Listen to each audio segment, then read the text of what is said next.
جارێکی سلااوان لەبێ بەڕزان وەک ئاماژەم پێدا لە تەوەری دووەم قسە لەسەر لایەنە یاسایەکانی کاراکردنەوە یاخود کارانەکردنەوەی کۆمیسیۆنی هەڵبژاردنەکانی هەرێم دەکەینە ڕوها بڕیاری دادگای فدراڵی عێراق سەبارەت بە درێژکردنەوەی تەمەنی پەرلەمانی کوردستان لەگەڵ بەڕێز حەبیب جاف پارێزەری ڕاوێژکار لە سەودە لەگەڵمە کاک حەبیب بەخێر بەی سپاس بۆ ئامادەبوونە ماندوومان کردی لە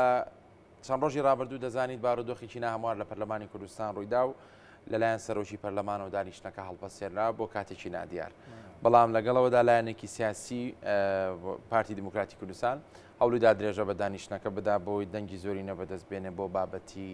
کارەکردنەوەی کۆمیسیۆن دەمەوێت جەنابتانەوە پارێزەرێکی ڕاوێژکار پێم بڵێ لە ڕاستیدا دانیشتنەکە هەڵپەسێنراوە یان دانیشتنەکە بەکراوی هێنراوەتەوە. واللهی ئەوەی لە پەرلەمانی کوردستانە ڕوویدا لە ڕووی قانونیوە کارەساتێکی قانونیە بەڕاستی چونکە یعنی ئەگەر بتەوێت حتا ئەگەر مەسەلەیەکی قانونی بە شێوەیەک لە شێوەکان لە ناو پەرلەمانە تەمریریکەی بەو جۆرە تەمریر ناکرێ ینی ئەو جۆرە تەمریرکردنە ینی تەمریرکردنیە کە نازانی ناوی چی لێ بنەی جوانی ئێمە بڵێن تەمریرکردنێکی بازاڕیە بەڵام بەو جۆرە ناکرێت تەمریر کرێت چونکە لە پەیڕەوی ناوخوا وازەحە کە دەسەڵاتی کۆتایی هێنان دەستپێکردنی پەرلەمان و کۆتایی پێهێنانی و هەڵپەساردنی و هەموو ئەو دەسەڵاتانە لە وجودی سەرۆکی پەرلەمانە دەسەڵاتی ئەوە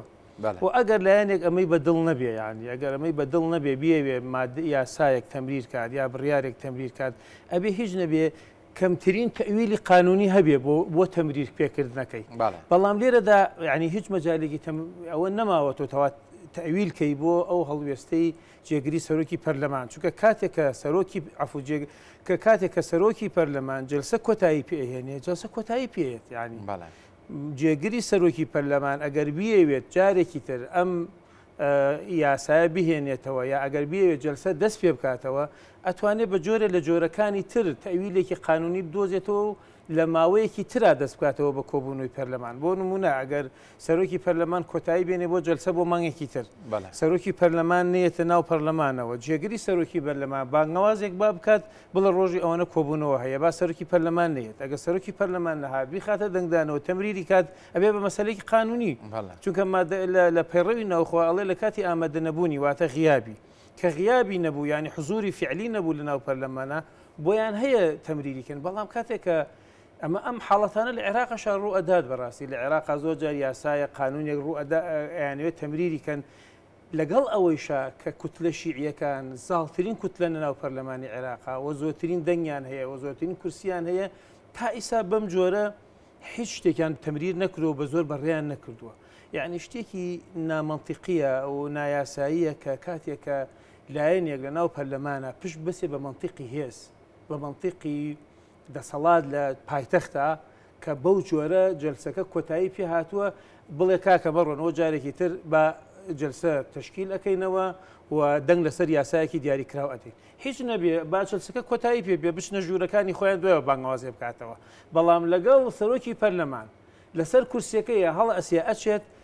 جێگری سەرۆکی پەرلەمان ئەڵە کێ لەگەڵەوەیەکەوە با جلسە بەردەوام بێت ینی ئەمە کارەساتی قانونیە بەڕاستی لە هیچ کوێی دنیا و بەتایبەتی لە عێراقا کە نزیکترین نمونەیە لە ئێمەوە ئەو کت لە شیعیانە کە زۆرترین کورسیان هەیە لە پەرلەمانی عێراقا وەزاڵن لە ڕووی دەسەڵاتەوە زاڵن لە ڕووی دەنگەوە زاڵن لە ڕووی کورسیوە زاڵن لە هەموو ڕوویەکەوە زاڵن کەچی بەو جۆرە ناواقعیە نامەنتیقیە ناقانونیە دوای ئەمان وا نەزانن ئەمە پێشێلێکی یاساییان ئەمە چوزانم جۆرێکە لەوەی کە هەم پێشەلی یاسایەوەشی کەممانی وڵی ئەوە ینی تەنها پشتبەستنە بە منتیقی هێز ینی بەشتنە بەوەی کەوا ئەو منتەقەیەکی جوگرافی دیاریکراوی لە بەردەسایە و ئەوێ بەو جۆرە یاسەکان بەس من حەزەکەم بگەڕێنەوە بۆ ڕابردوو لە قسەکەی جەنابتەوە لە خولی پێشودا سەرۆکی پەرلەمان دکتۆر ئیسۆف محەممەد ویستی بەڕێگەی زۆرینە و کەمینە یاسای سەرۆکایەتی هەرێم هەموار بکرێتەوە بۆ دەنگی زۆری نەشی کۆ کردەوە بۆی کە بتوانێ درێژە بە دانیشتنەکە بدا و ئەم یاسای هەموار بکرێتەوە بۆ کاتە پارتی دیموکراتی کوردستان نەکرد قبولی دانیشتنەکەی نەگەر سەرۆکی پەرلەمانی ناردەوە بە شاری سلێمانی وەزیرەکانی گۆڕانی ناردەوە زۆر بابەتی دیکە کە نامێ بچینە سەری بۆ لەو کاتەیە پارتی دیموکراتی کوردستان باوەڕی بە زۆرینە و کەمینە نەبوو بەڵام ئێستا باوەڕی پێێتیوە بە زۆرینە دانیشتنەکە درێژە پێ بدە. ئەمە زۆری نش نییە ئەزانین ئەمە زۆری نش نییە یعنی ئەگە زۆرینە و کەمینەش بێت ئەمە ناچێتە بابی زۆرینە و کەمینەوە چونکە تۆ ئەگەر بە زۆرینە و کەمینەش تەمریری کا من هەر قوڵمان خۆیان و پێگاتەکان و پێگاتەکان ڕازین بەمە. ئەزان ئێمە دوو شتمان هەیە لە ئارا یەکێکیان شێوازە شەکلیەکەی تشکیلکردنی پەرلەمانە شێوازە لە ڕووی شکلەوە تۆ ئەبێ ئەندامانی پەرلەمان حاضر بن و ئەبێ جەلسە تشکیل بکرێ و دەست بکرێ بە جەلسە و ئەنجا دوای ئەوە دەنگ ئەدرێ و زۆرینە و کەمینە تەحدید دەکرێت. بەڵام کاتێک کە جەلسەت شێوازە شکلیە قانونیەکەی وەرنەگرێت ئەگەر تۆ پشت بەسی بە زۆرینە و کەمینەش هەر قانونی نییە یعنی تۆ کاتێک کە پەرلەمان هەڵگیراوە منطقی نییە بێ لە حوشەکەی پەرلەمانە بڵێ با دەنگ لەسەر یاسایەک بدەیت ئەبێ هەمووی بچێتە قاعەوە و تشکیل کرێ و ئەو شێوازەی کەوا لە قانونەکە هاتووە دیاری کرێ لێرەدا نەک هەر پشت بەوەی زۆرینە و کەمینە نەبەسراوە بەسکو شێوازی شەکلەکە تشکیلکردنەکە تشکیل نەبووتەوە عفو پەرلەمان کۆتایی بە جەلسە هێناوە ئەبێ جارێکی کە پەرلەمان تشکیل بێتەوە ئەنجا تۆ پشت بەسە بە زۆرینە و کەمینە مانع نییە بەڵام لێرەدا دانی پەرلەمان تشکیل نەکراوەتەوە منطقی نییە بەبێ تشکیلکردنی پەرلەمان تۆ قەرار دەکەوە وایە حاکمێک بڵێ لە ماڵی خۆمان و قەرارێ دەرەکەم بە حکومدانی فڵانکاس و هێشتا محکەمەش دوو عزویتری تایە تشکیل نەبوو بێت ئەنجا بێژگەلەوە یعنی ئەوەی کە منطقی هێزە قانونەکە بە حساب ئەم ڕۆدەنگیان لەسەرداوە سبینە لە وەقای عەوڵاو بووەتەوە تا ئێستا نەبووە یعنی بەو سەریعیە ئەگەر قانون نەخۆ ئەبێ هیچ نێ بچێتە سەرۆکایەتی هەرێم و ئەوان موافقەیەکیان لەسەر بکراوە بیان ناردای بیان گەڕایانەوە بیان ناردای بۆ وەقای عێراقی هەر ئەو ڕۆژە دەرکراوە هەر ئەو ڕۆژ چۆتە وەقای سبینە دەرچووە ئەجا بێجگە لەوەش بەداخەوە سەرۆکی کۆمیسیۆنی هەڵبژاردنەکانی کوردستان داویستمە پرسیارە لێ بکەم ئێستاکە ئەو بەدەڵێت کۆمیسیۆن کاراکراوەوە ئیشی خۆمانە کێشەکە لەوایە هەمووی ینی بە یەک ئاوازە خوێنێ یەکێک نییە بە ئاوازی قانون بخوێنێ بەداخەوانی هەموو دامەزرا حکومیەکانی لەژێر هەژمونی سیاسی و پارت کێشەکە ئەوەیە ینی سەرۆکی کۆمیسیۆن لەبری ئەوەی بە ئوسلوبێکی قانونی قسە بکات بڵێت ئەم یاسا بە ئێمە گەیشتووە لە وەقایع بڵاو بۆتەوە ئێمە قسە لە قانونی بوون و ناقانونی ناکەین بەڵام مولزەمەوە ئێمە دەست پێ بکەینەوە بە کارەکانمان ئەو قەرارەدا ئەڵێ ئێمە ئەم مەشروع قانونە کە دەنگی لەسەردراوە بۆ بە قانون بڵاو کراوەوە قانونیە هیچ کێشە یاسایی نییە خۆ ئەوەی کە قەرار لەسەر یاسایی بوون و نایاسایی بوونی قانونیەکەدا لە هەرێمی کوردستانە نییە بەداخەوە یعنی ئێمە محکەمەیەکی اتحادیمان نییە لێرە پێ دوایە بەو هەموو گرفتە قانونی تۆ باسیەکەی وەک کەسێکی شارەزا لە بواری یاسا پرۆسێکی هەڵبژاردننی دروست بەڕێوە بچێت ئەگەر ئەمە سەرەتاکەی بێ کۆتایەکەیشی لەمە خراپتر بێ بەڕاستی چکە دوای بێ هەڵوێستی هاوڵاتێکی ئاسایی چی بێ بە هەر لێگەڕین لە پارتە سیاسەکان و حزبە سیاسەکان هاوڵاتیە کە گوێی لە تۆیەوە ئەبینێ ئەم هەموو خەرخە قانونیە کراوە ئەم هەموو پێشەلی یاسایە کراوە ینی ئەبێت چی بکانی وڵی خۆی لە زۆربەی وڵاتانە کاتێک کە ئاوە خروقاتی گەورە ئەکرێ خەرقی دەستورەکرێ خەرقی یاساکان ئەکرێ هاوڵاتی زۆربەی وڵاتەکان ێنە سەر شەقامەکان بۆ خۆتان نەزان زۆر حکوومەت هەیەکەوە لە دنیا بەو شێوازە ئیقالە کراوە نەماوەتەوە ینی بەداخەوە بەڵام لێرە نزعەیەکی خراپ زاڵە نزقەیەکی حیزبی لایەنێک زۆر زاڵە لە هەم لە حکوومەتە زاڵە هەم لە پەرلەمانە زاڵە هەم لە ڕاگەیاندن و میدیا زاڵە کە ئەیانەوێ ئەو جۆرە بیرکردنەوە ئەگەر بە ناقانونیش بێ بیسەپێرن ئێمە ناڵێن پەرلەمان معنی بەڕاستی پەرلەمان ماوەی تێپەڕیوە و ئەبواە پێشتر کاریان لەسەر بکردایە تعدیلی ئەو قوانینانە بکرایە کێشەی پێکاتەکان چارەسەر بکرایە چونکە ئەو کێشانە ئەگەر معالەجە نەکرێن بەڕاستی هەر پرۆسەیەکی هەڵبژاردن بکرێت لە نەتیجا پرۆژەیەکی ناتەواوە و پرۆسەیەکیشە هەرێمی کوردستان و هاوڵاتی ئاسایی سوودی لێ نابینێ و لە زۆربەی وڵاتانی دنیاشە ئەو خروقاتە گەورانە کاتێک ئەکرێ لە پەرلەمانە هاوڵاتی زۆربەی وڵاتانی دیانە سەر شەقامەکان بۆ ڕاگررتنی دەسەڵات لەو حەدی خۆیان باش دەمەوێت لەسەر تەوەرێکی دیکە قسە بکەین مەسلەی ئەو شەکۆ و سکاڵایانەیە کە هەندێک لایەن لە دادگای فیدراڵی عێراقی کردویانە سەبارەت بە یاسایی بوونیان یاسایی نەبوونی درێژکردنەوەی تەمەنی پەرلەمانی کوردستان کە لە ماوەی ڕابردوو دەزانی تەمەنی پەرلەمان درێژکرا پێم بڵێ ینی جەنابەت لە ڕووی یاساییەوە بۆشی بکەرەوە درێژکردنەوەی تەمەنی پەرلەمان یاسایی بووە یان پێم بڵێ سەرنجی دادگای فیدراڵی پێ دوایە چی دەبێت لە سەرم بابەت وڵا پێشتر دادگای فیدراڵی مجموعەی قوانینی هەیە عفو قەراراتی تری پێشووی هەیە محکەمە ئیتیحادی پێشتر قەراری داوە لەم بارەوە لە قەزەی ترا لە قەرارەکانە ئەڵێت ئەو ئەنجومەنانەی ئەو مەجالیسانەی کە بە هەڵبژاردن دیاری کراون هاوڵاتی کاتێککە دەنگی پێداوە بۆ مدەیەکی معەن دەنگی پێداوە واتە نوێنەرایەتی کردنی ئەم شخصانە کە نوێنەرن لە جەمعیەتێکە یا لە ئەنجومەنێکی دیاریکراوە بۆ مدەیەکی محەدەدە لەگەڵ تەواوبوونی مدەکە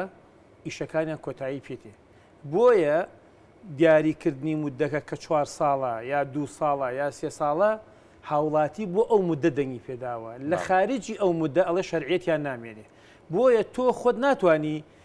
ماوەی خۆ درێژکەیتەوە یعنی وەکو وایە من بریکارنامەیەکەم وەکالەتێکم بۆ جەناب و کردێتەوە بڵێم ئەم بریکارنامەیە بۆ ماوەی 2 ساڵە تۆ دوای 2 ساڵ بچیت بڵێ ئەوە من بریکارنامەکەی فڵانکەسم بۆ خۆم 2 ساڵێکە تەمدید کرد یعنی تۆ ناتوانانی تەوکیل بەخۆ بی تەفیوز بەخۆ بدەیت تەفیوز و تەوکیل ئەبێ کەسێکی کە بە تۆی بدا ینی لێرە محکەمە ئیتیحادی لە کۆمەڵی قەراری ترا سابقی قەزاییە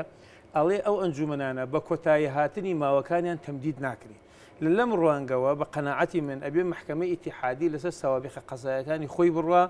و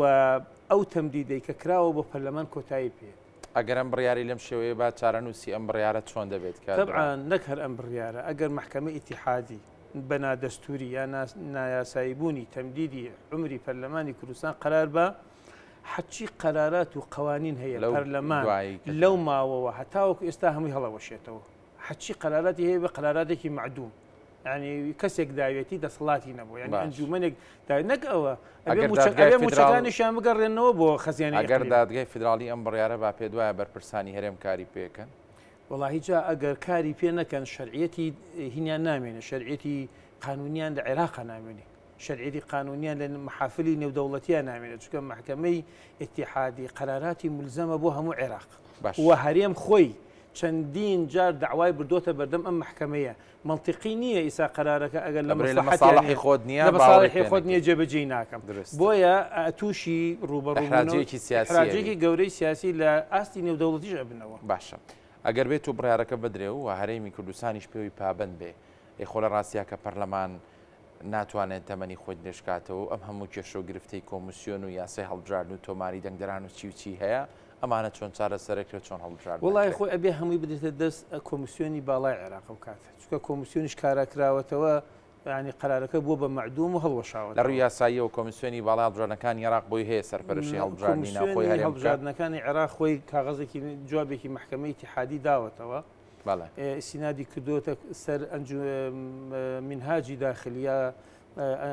پەیڕەوی داخلیەکەی خۆی ئەڵێ ئێمە بۆمان هەیە لە هەموو محافظاتەکان لە هەموو محافظەکانە لە هەموو ئەقلیمەکان ئەڵێ لە ئەقلیمات دەستەی ئەقلیمیمان هەیە هەیئاتی ئەقلیمیمان هەیە بۆمان هەیە ئشرافی هەڵبژاردنکەین بە تۆماری دەنگدانانە بچیتەوە تازەیان کەینەوە و هەیئاتەکانی ئەو شوێنانش هاوکار و تەنسیقن لەگەڵ هەیئەی دەستەی باڵای کۆمسیۆنی باڵای هەڵبژاردنەکانی عێراق بۆیە ئەگەر ئەمە ڕوو بدات یعنی کارەساتێکی گەورە نییە بەڕاستی بەڵکو چارەسەری مشکیلەکەمان بۆەکە هەم چارەسەرێکی سیاسی ئەکات کە ئەم هەڵگەستەی جێگری سەرۆکی پەرلەمان دروستی کردووە هەم چارەسەرێکی قانونیمان بۆ ئەکە ئەوانیان هەڵبژاردنەکەن و دەستەی هەرێم ڕاستە ماوەی قانونیەکەی نەماوە بەڵام دەکرێت وەکو دەستەیەکی ئیقلیمی هاوکاری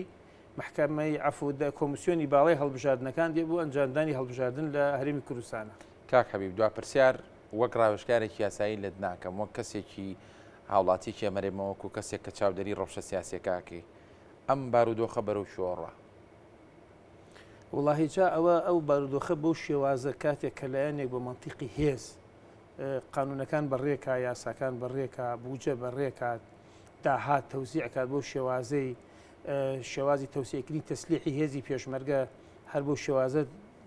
فەرق و جیاوازەیەکی زۆر بکات لە نێوان ناوچەکانە بەرەو لێکترازانە ڕابەڕاستی چونکە زۆرێک لە وڵاتانەی کە بینی ومانە کە ئیسا ئاژەوە و کێشەی گەورەیان تایە کە لەسەر حکوومەتی ئیتیلافی دروست بوون